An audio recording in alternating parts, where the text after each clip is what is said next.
वादळी वाऱ्याने बळीराजा संकटात, आमदार अभिजित पाटील थेट बांधावर, तातडीने पंचनामे करण्याचे प्रशासनाला आदेश. आमदार अभिजित पाटील यांचा वादळग्रस्त भागाचा दौरा.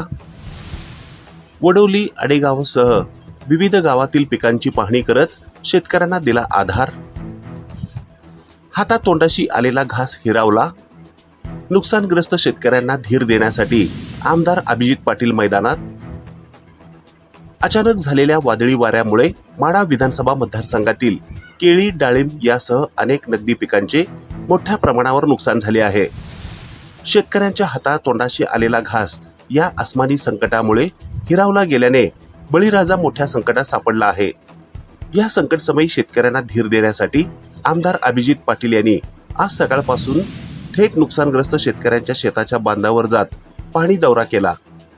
आमदार अभिजित पाटील यांनी मतदारसंघातील वडोली, आडेगाव, चांदस, टाकळी, टेंभुर्णी, घार, अकोले आणि आलेगाव बुद्रुक या विविध गावांना भेटी दिल्या.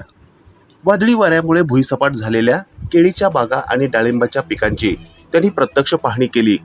अचानक आलेल्या या अस्मानी संकटामुळे शेतकऱ्यांचे अतोनात नुकसान झाले असून बळीराजा पूर्णपणे कोलमडून गेला आहे. या पाहणी दौऱ्यादरम्यान आमदार पाटील यांनी नुकसानग्रस्त शेतकरी बांधवांशी थेट संवाद साधला आणि त्यांना खंबीर राहण्याचा दिलासा दिला. शेतकऱ्यांनी खचून न जाता धीर धरावा, आम्ही तुमच्या पाठीशी खंबीरपणे उभे आहोत असा विश्वास त्यांनी शेतकऱ्यांना दिला. शेतकऱ्यांना तातडीने सरकारी मदत मिळावी यासाठी आमदार पाटील यांनी शासकीय अधिकाऱ्यांना सोबत घेऊनच हा दौरा केला.